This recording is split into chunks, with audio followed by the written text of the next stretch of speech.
Beleza. Eu gostaria de apresentar, e a Dani vai fazer a leitura da biografia desses incríveis profissionais aí que eu tenho orgulho de trabalhar. O professor e historiador Gabriel e a professora de letras aí, a professora Natália. Dani, pode fazer a leitura da biografia?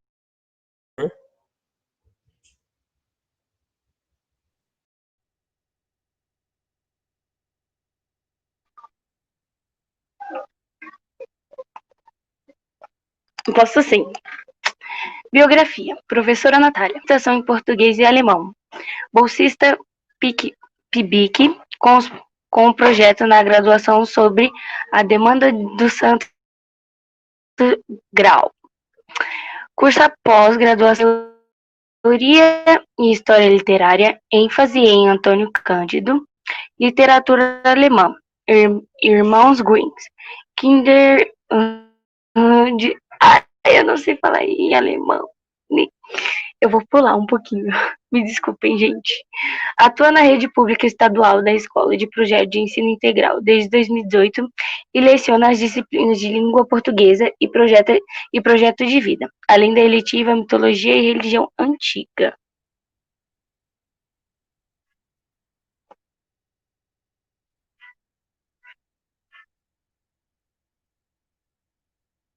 Biografia. Professor Gabriel.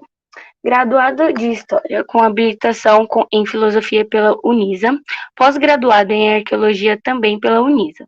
Extensões universitárias em Arqueologia Clássica, Numismática, Cerâmica e Arquitetura Grega, Arqueologia Mortuária e Arqueologia Forense. Atua na rede pública estadual em Escola de Projeto de Ensino Integral, experiência no Ministério de Aulas, seminários e palestras, monitoria de disciplinas, publicações de artigos, revisão e edição de teses e trabalhos acadêmicos.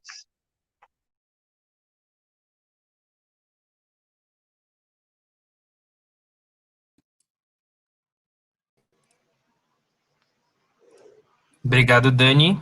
Obrigado, Eliezer, pelas palavras. Eu vou tentar iluminar aqui de alguma forma, para ver se melhora aí a vocês. Porque, olha, a luz na minha cara vai ficar toda oleosa, vai ficar melhor ainda. Eu também quero agradecer aqui a Dani, linda, né? Não precisa aí, Dani, se preocupar com o alemão, pode pular mesmo. E obrigada também ao professor Eliezer, companheiro aí, queridíssimo.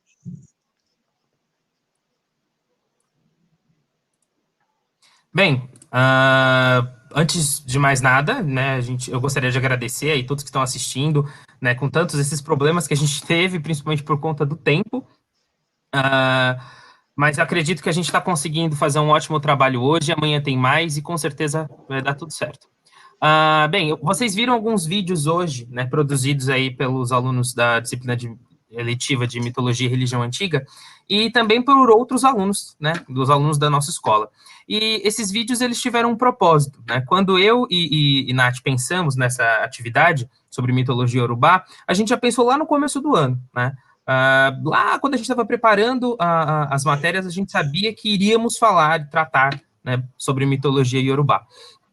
E a gente percebeu que essas últimas semanas, elas foram extremamente pertinentes, né? Tanto pelo nosso projeto, né, do Sarau, Vozes Afro-Brasileiras, quanto pela necessidade de se discutir essas mitologias, né? A gente veio discutindo ao longo desse ano inúmeras mitologias, né, Nath? De vários lugares diferentes.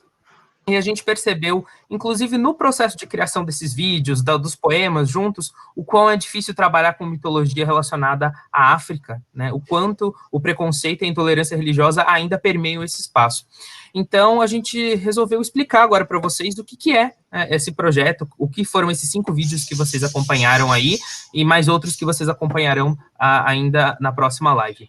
Bem, desde 2003, aqui no Brasil, nós temos a obrigatoriedade dentro do ensino, né, de história e cultura afro-brasileira. Os periquitos aqui vão começar a gritar bem na hora que não pode, se eu fechar a janela, a luz não vai. O negócio tá legal hoje, mas vamos lá. Vai. No Brasil, em todas as escolas do Brasil, desde 2003, é obrigatório que a gente discuta, tá, o ensino sobre história e cultura afro-brasileira. E a primeira coisa que eu chamo a atenção é que quando a gente transforma algo em obrigatório, é porque a gente precisa falar dele, né? Na verdade, não deveria ser obrigatório, a gente já deveria falar naturalmente, não precisaria da necessidade, da força de uma lei para trazer essas questões para nós. Mas quando a gente para pensar que foi necessário criar uma lei para que nos obrigassem, para que nos forçassem a discutir, a ter um momento como esse que a gente está tendo aqui, de conscientização sobre elementos relacionados à cultura afro-brasileira, é porque a gente não fazia isso, é porque a gente não faz tanto isso, ou porque a gente faz muito pouco, né? E a lei 1639, ela foi revolucionária no sentido da obrigação de trazer esses conteúdos para dentro da escola, mas ela ainda engatinha em alguns aspectos, a gente ainda precisa falar mais sobre isso. Então, o espaço que a escola está proporcionando para nós aqui, enquanto professores, alunos, comunidade, de discutir esses temas é extremamente necessário, tá? Então, a Lei 10.639, ela tem uma parte que ela diz assim, né, que o estudo de história da África, dos africanos, a luta dos negros no Brasil, a cultura negra brasileira e o negro na formação da sociedade nacional são necessários. A gente precisa discutir isso, tá? E a gente vai discutir como e para quê, qual é o intuito? Para que a gente resgate a contribuição do povo negro aqui no Brasil. A gente não pode nunca se esquecer que o Brasil, né, que foi aí invadido pelos europeus aí em 1500, teve uma história de escravidão gigantesca. A gente teve mais parte de história sendo um país escravocrata que escravizou esses negros, né, que trouxe esses negros para cá, esses pretos, como escravizados e desumanizou eles, na sua maioria, né, tentou, na verdade, desumanizar por mais de 300 anos. Então, a gente viveu muito mais sendo um país escravocrata do que um país não escravocrata. E a gente precisa identificar que nós somos o país que somos hoje, graças à presença dessas pessoas que vieram para cá, né, trabalhar forçadamente e que foram arrancadas dos seus lares, né, e perderam suas famílias e ainda assim conseguiram resistir de formas incríveis aqui no nosso país. Então, a necessidade da gente lembrar que não se desassocia a história do negro, da escravidão, e principalmente da África, daqui do Brasil. Perfeito, Gá. Inclusive, o segundo parágrafo dessa mesma lei, ela nos diz que nos propõe aí a obrigatoriedade, principalmente nos ensinos das disciplinas de história, arte e literatura, né? Quando nós falamos da história dos negros, a gente ignora, por certa parte, principalmente a história do negro no Brasil, a gente ignora todo um passado histórico que eles tiveram no continente africano. Passado esse que foi de realezas, estruturas sociais, assim, bem definidas, e que nós simplesmente apagamos, né? E colocamos ali como se não houvesse. Então, a escola é um ambiente responsável pela interação social, né? E nós não podemos nos esquivar de assuntos polêmicos ditos, né? Como polêmicos, tais como o preconceito, o racismo, a intolerância, porque estaríamos, assim, infringindo a nossa própria missão. Bem, a gente decidiu então trabalhar com os orixás, né? E o que são orixás? A gente tanto fala deles ou ouve falar deles, né? E muitas vezes não entende o que é de fato um orixá. A gente, de uma forma muito técnica, né, lembrando que eu e Nath não somos pretos, nós não vivenciamos a experiência da religião, como, por exemplo, as meninas que são da Umbanda e do Candomblé que se apresentaram mais cedo. Então, nós estudamos isso como professores, né? Eu como historiador, a Nath como um especialista em literatura, a gente foi identificando através ali das fontes que nós temos, né, das fontes materiais, das fontes imaginéticas, a gente trabalha bastante com imagens, e das fontes textuais, o que nós podemos aprender e compreender com os orixás. E nos nossos estudos, né, junto dos nossos alunos, a gente começou a perceber que os mitos afro-brasileiros, né, os orixás, os mitos africanos, eles fazem parte de uma religiosidade muito antiga, principalmente aqui no Brasil, essa religiosidade que veio da África, e essa especificamente de um povo conhecido como Yorubá. Então, existem vários deuses. Eu vi até nos comentários que o pessoal falou, mas por que não apareceu o Anse, né, que é o deus ligado aí às aranhas e tudo? O Anse, ele não está relacionado à mitologia iorubá. Nós decidimos, então, fechar, né, esse recorte da mitologia iorubá, que são esses orixás mais conhecidos, talvez não mais conhecidos, mas mais falados, a gente ouve por aí, mas muitas vezes a gente não sabe o que são. E muitas vezes a gente não sabe o que eles são e o que eles representam, por simples fato de que a gente tem medo de saber, a gente tem medo de pesquisar, a gente tem medo de visualizar isso. E a gente acha, então, que mitologia é só aquilo que está na Grécia, aquilo que está com os nórdicos, né, os vikings, ou aquilo que está em outro lugar, não é o que está aqui no Brasil. A gente não fala sobre folclore, a gente não fala sobre mitologia iorubá. Então, a gente teve a ideia de criar esses vídeos, né, e esses poemas para mostrar para vocês que nós podemos estudar esses orixás, que nada mais são do que divindades de um povo, né, dos iorubás, e que vieram com esse povo para cá, e que se misturaram com as nossas lendas, com o nosso folclore, com os deuses dos indígenas que aqui estavam, e religiões saíram dessa miscelância, dessa mistureba, vamos chamar assim, né.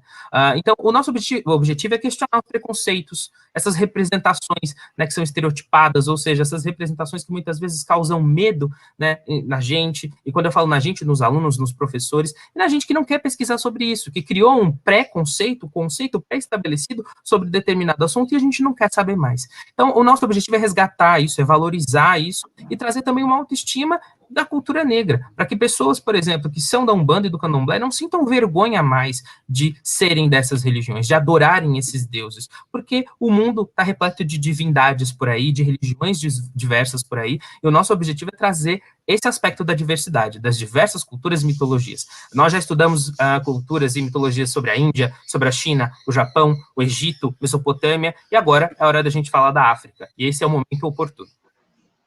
Exato. O Graf pontuou, né, algumas das mitologias que nós trabalhamos ao longo do ano.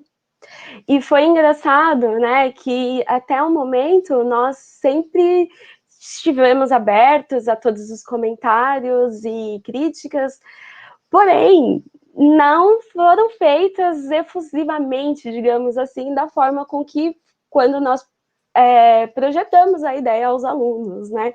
Então, isso é muito... O tom amigável que nós tínhamos até então, ele passa a ser outro, né? Ele passa a ser um pouco mais certeiro, né? As pessoas ficam com medo e a gente está querendo justamente isso. Tirar esse medo e essa busca de quebrando a minha religião ao falar de outras, né? Porque quando nós pensamos, por exemplo, na indústria cultural, né, nós temos aí os filmes dos Vingadores, que tem um personagem, né, entre eles, o personagem deus nórdico, que é o Thor. Nós temos filmes da Disney, animes, jogos e diversos outros da indústria, né, cultural, que tratam sobre essas divindades e a gente não vê as pessoas falando que tem medo, que tem receio. E ultimamente, né, nós temos vivendo aí um resgate da cultura material, né, como, por exemplo, o filme da Pantera Negra, que foi de 2018, e o Black King, né, o álbum aí da Beyoncé, lançado neste ano. Então, a gente traz justamente essa ideia como uma valorização, né, e como cultura brasileira, né, da qual faz parte aí, está enraizado em nossas músicas, né, músicas da MPB, aí falam bastante, os nossos cinemas, as nossas novelas, que é um gênero literário tão nosso, assim como a literatura e até os ritos religiosos. A ideia, né, de compreender a mitologia iorubá, os orixás, a condição, né, do negro no Brasil e todos esses processos de resistência, eles estão ligados principalmente à diáspora negra, ou seja, esse momento em que os negros são trazidos, obrigados aqui para, né, a América de uma maneira geral. Então, o continente americano é um continente que, já desde o início da sua história, quando eu falo história, no sentido de escrita mesmo, né, do século XVI para cá, a gente já tem a presença dos pretos escravizados aqui no continente americano inteiro, tá? Também dos indígenas, mas também principalmente dos negros, e associado a isso a gente tem uma escravidão e uma história, né, de resistência que estão muito ligadas à questão do racismo. A gente não consegue desassociar isso, né? Eles foram feitos escravos, ou foram escravizados, sim, por um processo de dominação, mas também por um processo de dominação intelectual, por um processo de dominação cultural, na tentativa de exterminar a existência dessas pessoas, a existência física, mas também a tentativa de exterminar a existência cultural delas, né? As tradições, as religiões, o passado, a história. Isso é muito forte, e é por isso que a gente observa que esse processo que o racismo causou e causa ainda nos negros no Brasil, os pretos no mundo inteiro, é um processo de genocídio, né? Não é só exterminar fisicamente, também exterminar qualquer aspecto da cultura desses povos. E, qualquer vestígio, né, Gá? Exatamente. A gente precisa, para a formação cidadã dos nossos alunos, dos nossos professores, da nossa comunidade, a gente precisa ser um pouco mais crítico, a gente precisa, né, investigar mais, a gente não pode aceitar tudo como é, a gente não pode ouvir a palavra orixá e sentir medo e tudo bem e acabou. A gente tem que se perguntar por que a gente sente medo disso, por que a gente não fala de determinada divindade e fala de outra, por que é normal abrir a Netflix e ver tantos desenhos e filmes sobre mitologia grega e a Grécia está tão distante de mim quanto a África, mas na verdade a África não está tão distante de você, né? Inúmeras são as palavras de origem africana que você fala, inúmeros são os alimentos, né? A comida, a culinária que você consome que tem origem na África. A África não está tão distante assim. Até geograficamente, ela está até um pouco mais perto da gente do que a própria Grécia, do que muito mais ainda do que os nórdicos. Mas por que a gente fala tanto de Thor e de Frigga e Odin e a gente não fala tanto de Ogum, por exemplo, Iemanjá e Ansel?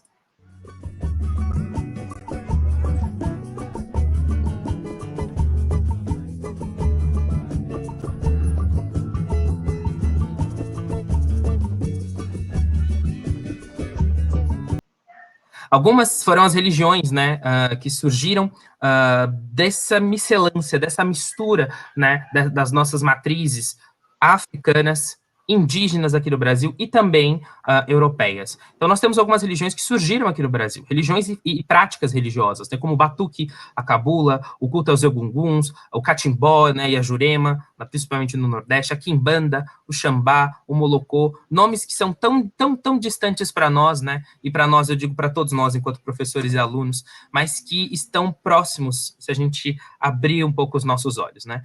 Dessas grandes religiões, as mais famosas são o Candomblé e a Umbanda, são esses que a gente acaba trabalhando mais, e essas divindades que vocês viram nos vídeos de hoje, verão também nos vídeos de amanhã, são divindades, né, forças da natureza, são deuses que vão aparecer nessas duas religiões, tá? O Candomblé, ele surge, né, basicamente no Nordeste brasileiro, na região da Bahia, onde os primeiros terreiros de Candomblé eles vão aparecer. Eram organizações de força política, de força social, de força religiosa e de resistência, tá? Eles têm essa mistura da cultura dos escravizados com a cultura, principalmente do catolicismo, que era aquilo que era imposto pelo branco aqui, né? E é uma religião que está muito ligada às leis da natureza, está muito ligada ao exterior, ao mundo, né? Tanto ao mundo exterior, no que cerne a natureza, mas tanto também com o mundo interior, o espírito, a alma, tá? As divindades são conhecidas como os orixás, que são as divindades das religiões africanas, principalmente da religião Yorubá, né? Por isso os deuses da mitologia Yorubá são os que nós escolhemos para a gente fazer esse exercício de reflexão, e eles têm o papel de cuidado, de equilibrar as nossas energias. Eles são deuses ligados à natureza, representam elementos da natureza e são senhores de determinados arquétipos e elementos da natureza, e eles acreditam também num Deus criador e único, e é que essa força única pode ser representada de várias maneiras. Assim como a natureza não é uma coisa só, existem vários elementos dentro da natureza, várias forças dentro da natureza. Para o Candomblé, Deus é um, mas que pode se manifestar de várias formas, e essas manifestações são os orixás. As cantigas, as músicas, né, na língua Yorubá, em Quimbundo, elas ainda são cantadas e utilizadas nos ritos do Candomblé aqui no Brasil, né, e por isso que vocês vão perceber algumas palavras que podem ser muito estranhas, talvez, para vocês, mas Odoiá, por exemplo, como a saudação a Iemanjá, Eparreia, a Yansan, são palavras ligadas à língua Yorubá, tá? E existem outras peculiaridades, e o número de orixás varia muito, tá? Tem de 16 os mais famosos, 9 em algumas religiões, até 70, mais de 100. Exato. A Umbanda, né, que vocês viram que as meninas que apresentaram mais cedo, principalmente a Mel, né, que apareceu, ela se denomina da Umbanda, e ela deixou bem claro, né, para nós, que a macumba, que a gente tanto fala, ela é um instrumento de percussão, salvo engano, né? Então, é um instrumento musical. E tudo que nós jogamos como se fosse uma coisa única, na verdade, vocês estão vendo que são várias religiões que tiveram aí o seu pé, né, ou totalmente lá, né? Falando um pouco da Umbanda, a Umbanda é uma religião que apareceu aqui, no nosso Brasil. Então, ela mistura, ela sincretiza, né, vários elementos de outras religiões presentes aqui também, tais como o catolicismo, o espiritismo, as religiões, né, afro-brasileiras e até mesmo a religiosidade indígena. Tá? A palavra Umbanda, ela vem da Umbanda, da banda, que quer dizer do idioma Bantô, né? E ela quer dizer sacerdote ou até mesmo curandeiro. Ela é feita por meio de um passe, então uma pessoa, né, um sacerdote ali, ele te benze e te dá uma limpeza espiritual. Não é qualquer pessoa, não é você, por ter visto os vídeos, você já vai receber. Não é assim, não é dessa forma que acontece, né? Tem todo um estudo, é uma ciência, né? Tem toda uma evolução para você chegar até ali. Então não se preocupe que ao terminar os vídeos você não vai ficar por aí, né, possuído, por favor, não. Então, ela ocorre por meio de uma conversa com os espíritos. Esse médium, né, ele incorpora alguns espíritos e aí se faz o passe e se faz a sua bênção, tá? As cantigas, diferente do candomblé, elas são soam, né? Elas são cantadas em língua portuguesa mesmo.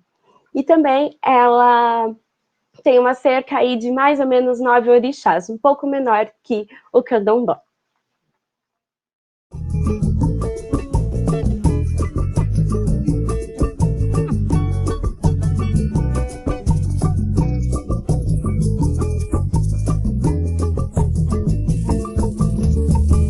Um aspecto importante quando a gente fala dessas religiões de matriz afro-brasileira, de matriz africana, é um aspecto muito importante, é o sincretismo. Essa palavra, a gente ouve muito, né, e ela é como uma palavra bem difícil de ser explicada, na verdade, porque a ideia do sincretismo seria da fusão, né, da mistura, digamos assim, de diferentes religiões, doutrinas, cultos e elementos, tá? E que se misturam e se tornam aí uma outra coisa. Na verdade, quando a gente estuda esses aspectos de cultura, essas coisas, né, esses nomes difíceis, a gente chama tudo de sincretismo. Ah, é sincretismo, então é um Deus querendo parecer outro. Vocês já vão entender o que significa isso. Mas a gente tem que tomar um pouco de cuidado, né? A Umbanda não é uma religião que mistura o catolicismo com mitologia iorubá, se fundiu e é isso aí. Então, ela não é um catolicismo disfarçado de religião de iorubá e nem é uma religião iorubá disfarçada de catolicismo. A Umbanda é uma religião nova.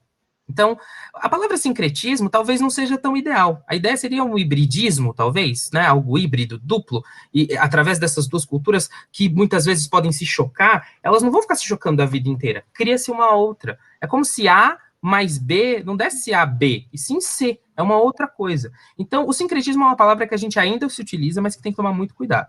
E o que seria esse sincretismo, né? Os povos vindos da África, né, esses negros que foram, e pretos, e que foram escravizados aqui no Brasil, eles trouxeram toda a sua cultura, né? Eles foram despossuídos, né, das suas posses físicas, eles foram retirados das suas casas, eles tiveram seu ouro roubado, eles tiveram suas vestes rasgadas, eles tiveram até mesmo seus corpos mutilados, estuprados e feridos. Mas a sua cultura, né, as coisas que nós aprendemos, as nossas tradições, a nossa língua, a nossa memória, a nossa história fica com a gente. Ninguém consegue roubar isso. Ninguém consegue tirar isso de nós. Eles trouxeram tudo isso para cá. Eles não vieram vazios, né? Eles não foram preenchidos pelo suco do catolicismo e do cristianismo e pronto, ficaram salvos, né? Não, assim também os índios, eles já estavam presentes aqui, eles já tinham os seus deuses, eles já tinham cultura. Não veio o branco e mostrou para ele o que é cultura. Quando a gente aponta para uma pessoa e diz, isto é cultura, fulano tem cultura porque ouve música clássica, fulano não tem cultura porque ouve funk. Isso não existe. Cultura é qualquer produção humana, qualquer produção humana que está ligada à tradição, à memória, à arte. Não se mede cultura. A gente pode diferenciar, mas nunca medir. Então, os negros vieram para cá com suas culturas, e essas culturas africanas, né, não digo culturas porque eram várias, com vários deuses, várias práticas, comidas, línguas, elas vieram e elas, no emaranhado, numa mistura, né, na transculturalidade, como a gente costuma dizer, elas se transformaram em outra coisa. Pode ter sido candomblé, pode ter sido a Umbanda, e pode se transformar em outras coisas também. Tá? E para que os negros, né, não fossem castigados aqui no Brasil por adorar os seus deuses da forma como eles eram na África, com as suas representações, eles começaram a associar. Isso não foi de uma forma obrigatória, tá? Isso aconteceu, de forma espontânea. Então, na tentativa de mascarar que eles estavam adorando Ogum, que é um deus guerreiro, que é um deus ligado às forjas, que é um deus, né, à proteção, eles começaram a perceber que existiam manifestações de força, de guerra, manifestações de um guerreiro, por exemplo, no catolicismo, que pode ser, por exemplo, São Jorge. Então, o São Jorge, né, lá, um santo lá do finalzinho do Império Romano, um santo que era muito adorado na Inglaterra e muito adorado em Portugal, ele tem as mesmas características que Ogum. Bem, mas se eu, negro, né, adorar a minha estátua de Ogum, eu vou apanhar, eu vou pro Pelourinho, eu vou sofrer. Então, qual que seria a saída, né, para resolver essa questão? Bem, eu vou adorar o São Jorge, que é branco, que está montado num cavalo, e que está ali adequado aos padrões que o catolicismo quer, mas eu vou olhar para São Jorge imaginando Ogum. E essa mistura que vai ser chamada de sincretismo. Então, nós temos o quê? Vários orixás aqui no Brasil que são representados como santos católicos. Tudo bem? Então, os orixás e os santos católicos, eles estão ligados aí pelas suas formas de diferente culto. Então, nós temos uma lista infinita, e aí eu só vou trazer algumas aqui para vocês. Nós temos, por exemplo, Ogum, como eu falei para vocês, que é um orixá guerreiro. O domínio dele tá ligado às lutas, ao trabalho, né, às forjas. As cores são azul, escuro e o verde, ele está associado aí a São Jorge. A gente tem, por exemplo, Oxóssi, que é o protetor das matas, que já apareceu no vídeo, ele está ligado a São Sebastião. O Baluaê, né, que está ligado aí a curas, doenças, está ligado a São Lázaro ou São Roque. O Xumaré, né, o Xumaré, ele está ligado à sorte, fartura, fertilidade, é associado a São Bartolomeu, por exemplo. A gente tem Xangô, que é o senhor da justiça, do trovão, ele está ligado a São Jerônimo, que é um santo que, nas legendas católicas, sempre está associado a um leão, e o leão está ligado ao trovão, ao barulho, né, do rugido. Nós temos, por exemplo, Oxum, que é a rainha dos rios, que é senhora aí de várias coisas, então, ela, por ser senhora, está sempre associada a Nossa Senhora da Conceição, Nossa Senhora Aparecida, Nossa Senhora das Candeias. A gente tem Yansan, que é uma deusa guerreira, e dos trovões também, muito ligada a Xangô, está ligada aos trovões, né, e às tempestades, ela vai ser associada a Santa Bárbara, que era a santa que, quando estava chovendo muito, né, os europeus se apegavam e pediam para que Santa Bárbara pudesse aí controlar as tempestades. A gente tem a própria Iemanjá, né, muito famosa, rainha dos mares, que está sempre associada à Virgem Maria, associada, né, à Nossa Senhora dos Navegantes, tá, aqui no Brasil, e a gente tem Oxalá, que é aquele que está muito mais ligado a um orixá velho, que é um orixá que está ligado à criação. O branco é a sua força, é a sua cor de representação. Ele sempre vai ser associado ao Nosso Senhor do Bonfim, ao próprio Jesus Cristo, ou muitas vezes ao próprio Deus. E Exu, que é aquele que foi injustamente, né, associado ao diabo, a Satanás, essa figura que existe na mitologia cristã, que existe na Bíblia, que existe, né, nem na Torá ele existe muito. Mas por que Exu foi associado, por exemplo, ao diabo? Porque as cores de Exu eram vermelho e preto. Exu carregava um tridente, que nada mais era do que a representação de um homem, porque Exu estava associado a algumas coisas que os católicos e os padres jesuítas, quando vieram para cá e viram esse culto, olha, eles adoram o diabo, mas Exu não é diabo, tá?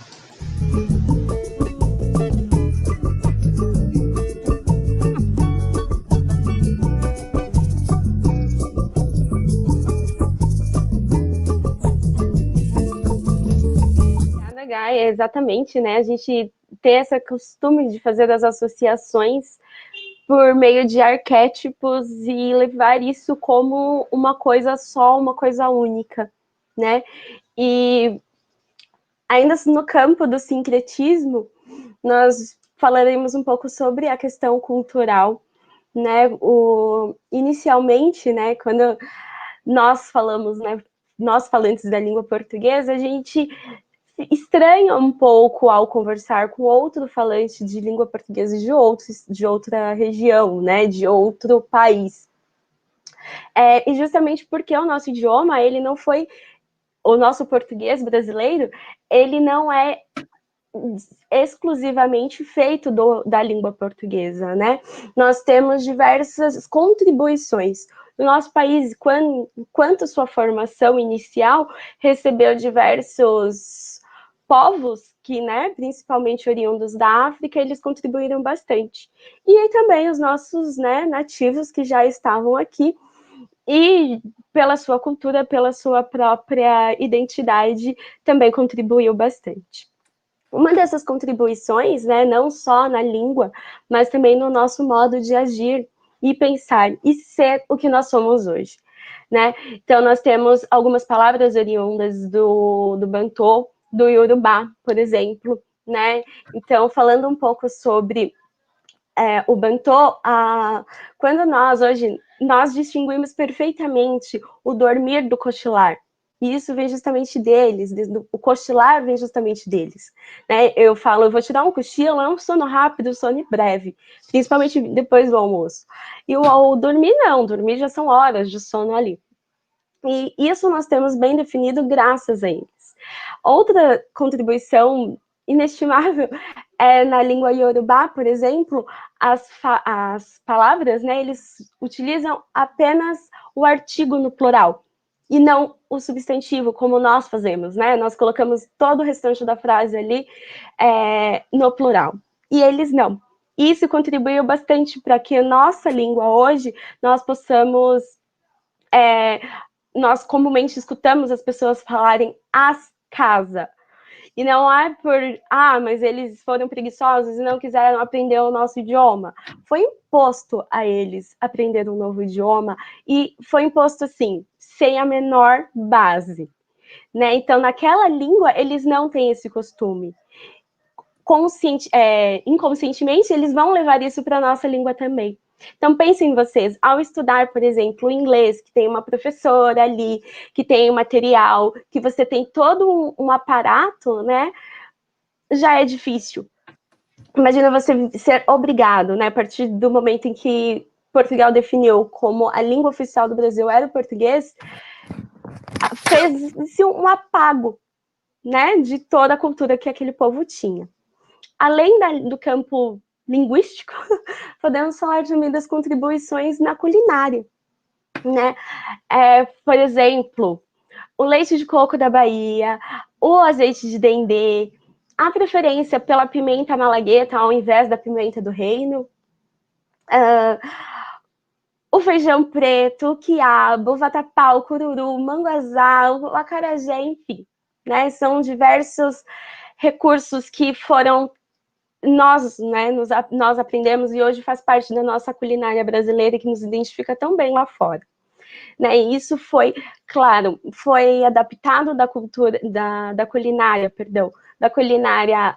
portuguesa e também da culinária indígena, né? Então, hoje em dia, o que nós temos, né, dessa nossa culinária que é tão bem representada lá fora, é um pouquinho de cada, né? Uma contribuição de cada, uma substituição, né? Pensando aí, por exemplo, nas crises da cana-de-açúcar, os senhores de engenho não tinham.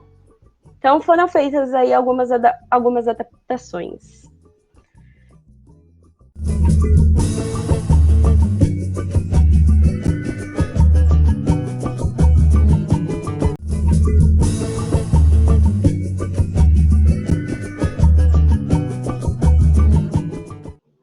Os vídeos, né, que estão sendo produzidos, eles fazem parte desse trabalho de conscientização, de desmistificação dos orixás, de a gente puder até de exorcizar, né, tirar o demônio que foi colocado e onde não existia demônio, né, e mostrar o como esses orixás estão presentes na nossa cultura aqui afro-brasileira. E a gente propõe sempre essa reflexão pensando na intolerância religiosa que existe, né, e a gente questiona, né, a gente trouxe uma pergunta, né, Nath? Sim, sim. Então, por que conhecer as divindades europeias, como a da mitologia grega e da mitologia nórdica, não causa esse medo, esse espanto que nós temos, e até esse receio em falar sobre os orixás e a mitologia iorubá de forma geral? Poseidon, conhecido talvez como Poseidon, Netuno, também foi associado ao demônio, mas ele rapidinho foi exorcizado. Ninguém mais associa Poseidon ao demônio. Por que as pessoas insistem em associar Exu ao demônio, por exemplo? Talvez exista uma intolerância religiosa, talvez exista um racismo até ali. Então é importante que a gente sempre pense e lembre disso. Aí é isso. É isso, gente. Espero que vocês tenham gostado. Vamos, né, refletir um pouco mais. Fiquem aí com essa pergunta pairando na mente de vocês. Se vocês encontrarem uma resposta, vocês nos avisem. Eu estou até sem palavras para expressar aí como foi rica a contribuição de vocês. Deixo registrado mais uma vez a minha admiração por cada um. E gostaria de pedir ao chat aí que fique à vontade aí, coloque algumas indagações, algumas perguntas aí para os nossos queridos Gabriel e Natália. O chat aí pode se manifestar que eles estão no aguardo. O Ademir colocou ali, ó, o mesmo desprezo sofreu e sofre as línguas indígenas como o Tupi-Guarani. E aí, Gabriel?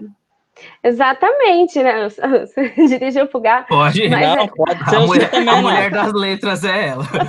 Quem é das línguas aí é tu, minha filha. Pode falar. Fala até alemão. Mas é a mesma coisa, né? Por exemplo, quando nós nos referimos aos nossos deuses, né? A gente não sabe, por exemplo, não é cultuado ou falado quem é o deus do trovão aqui. Se a gente for perguntar, poucos saberão responder. E se a gente perguntar, com certeza vão responder Thor, vão responder de outras mitologias, né? A reflexão que o Ademir propõe aí também é interessante, Gabi, ó. Sem falar que adoramos muito bem as culturas orientais, como o budismo, mas matrizes africanas e indígenas, nossa. A gente está muito mais acostumado a ver, por exemplo, em lojas de artigos, até de, sei lá, loja de R$1,99, uma figurinha do Buda, e todo mundo acha bonitinho ter em casa e colocar, porque dá sorte. E tudo bem ter o Buda porque dá sorte, né? Mas ele também é uma divindade, ele tá ligado a uma questão religiosa. Às vezes as pessoas não querem nem saber dessa história do Buda. Elas compraram porque acharam legal, porque acharam bonitinha. Mas elas não vão fazer isso, por exemplo, com uma estátua, uma imagem mínima que seja de Iemanjá, porque aquilo já causa medo. E por que causa medo, né? O medo ele é criado. Sabe o medo do bicho-papão, quando a gente era criança e que foi criado, né? Foi incutido, tem um propósito? O medo dessas divindades, principalmente divindades relacionadas às religiões afro-brasileiras, foi um medo incutido pela nossa cultura, pelos nossos pais, pela nossa religião e pela nossa cultura de uma maneira geral. E de tanto não ver, de não ter essa representatividade aí nas nossas produções, e quando você tem uma demonização disso, que a gente começa a colocar essas questões, essas religiões e essas pessoas num patamar de estranheza. Então a gente sempre vai dizer, chuta que é macumba. Ninguém vai falar, chuta a cruz aí que é cristianismo. Se eu falar isso, é uma blasfêmia. Então por que na sua religião pode, na minha não pode? Na verdade, não pode nenhuma. A gente tem que respeitar as religiões como elas são, né? Entender elas. Olha, eu não gostei, eu não gosto de estudar isso, né? A gente, no processo de criação disso, teve muitas questões com alguns alunos que não ficaram, né, não foram tão desinibidos assim gravar, ou que mesmo assim não quiseram. E por que eles não quiseram? A gente sempre buscava, eu e Nath, discutirmos, né? Mas por que você não quer fazer? Porque você tá com medo. Por que você tá com medo? Se eu pedisse para você gravar um vídeo sobre Afrodite, né? Por que o vídeo da Afrodite sai, o de Zeus sai e o de Ogum não sai? O de Exu não sai? Por quê? Né? A gente tem sempre que se perguntar isso. Eu acredito que isso que vocês estão colocando é notório, principalmente por gente que tem uma vivência, né? A gente percebe que existe ainda, infelizmente, essa resistência, né, da parte de muitos, e não é nem uma resistência pelo desconhecer, é uma resistência que já foi implantada mesmo, infelizmente, mesmo a gente oferecendo, né, motivos para que eles tenham uma curiosidade de conhecer e realmente entender que não é aquilo do que se diz, nada daquilo, aliás, né? Só que, infelizmente, por conta desse estigma que se criou, né? Eles ainda têm essa resistência e não querem realmente se aprofundar, ou tem medo, né? Muitas vezes ainda tem medo. Mais alguma pergunta no chat aí para os nossos queridos?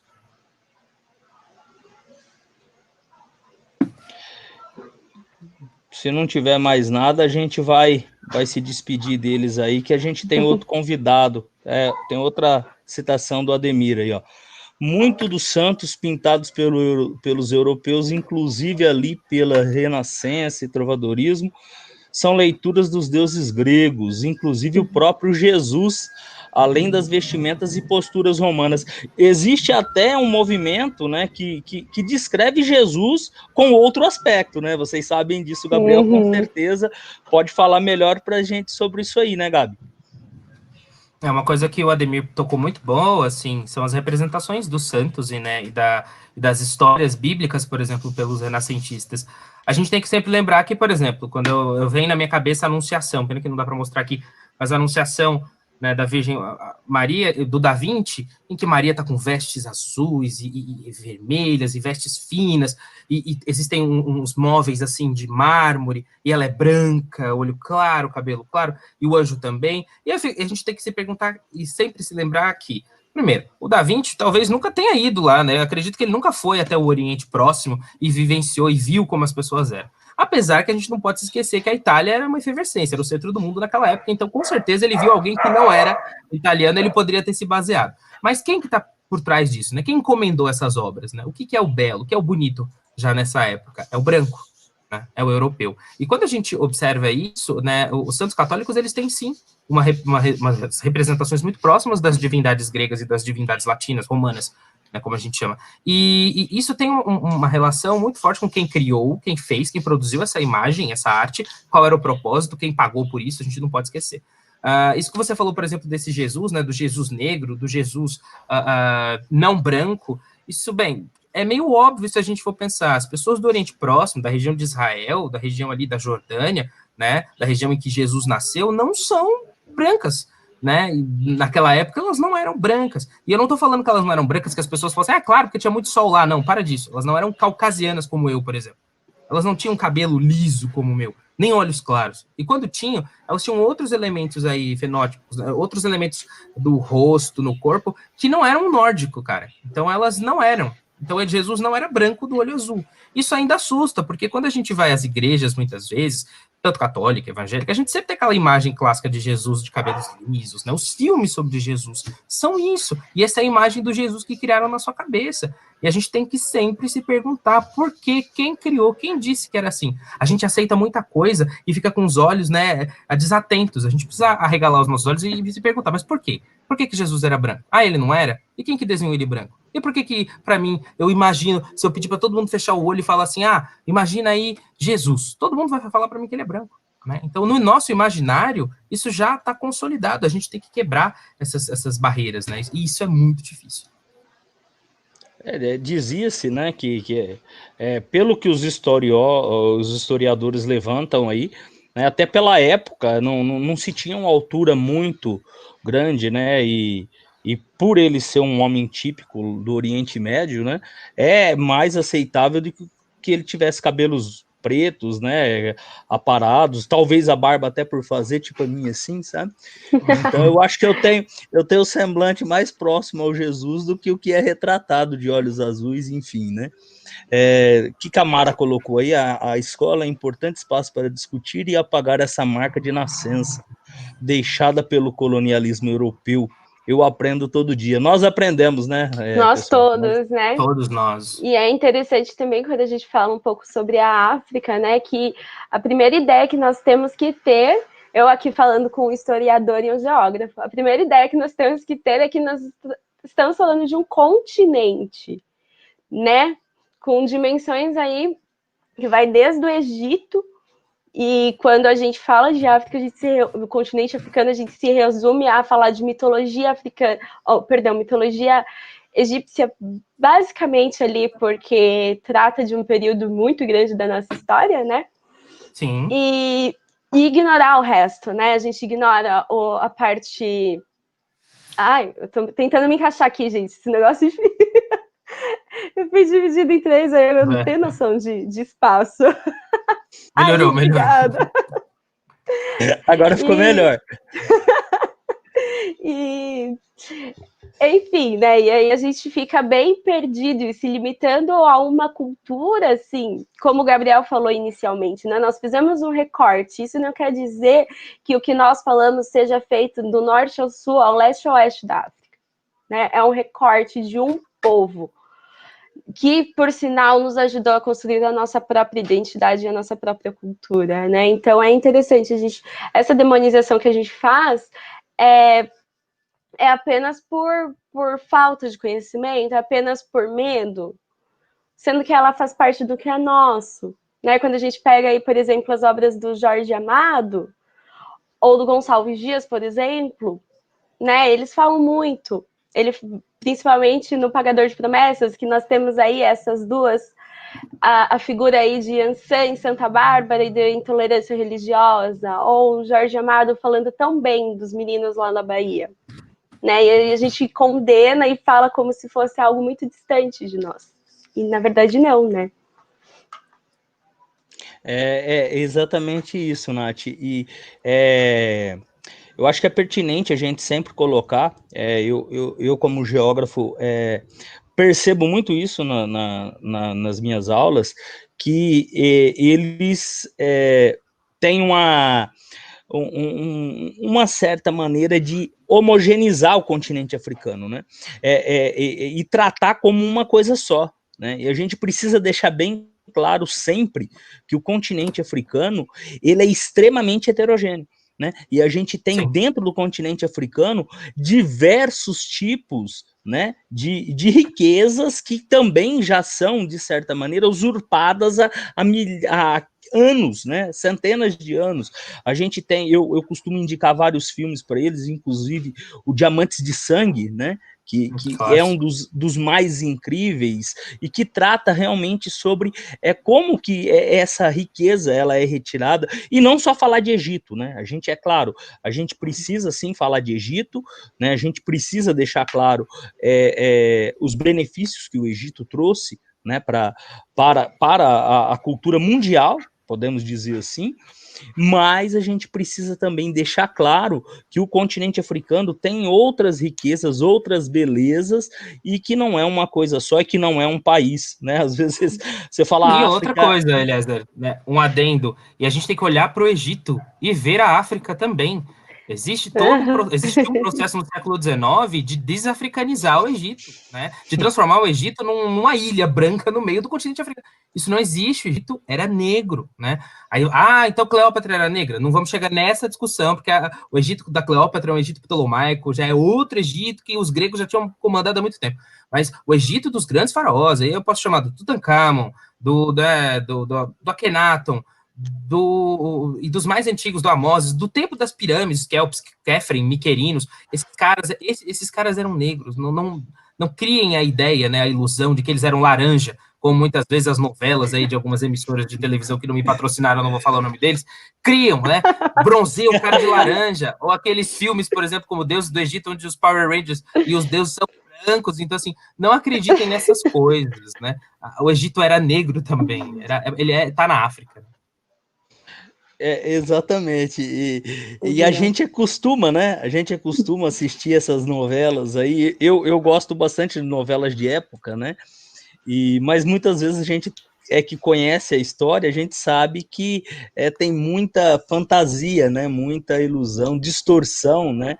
De simbologias e etc, né?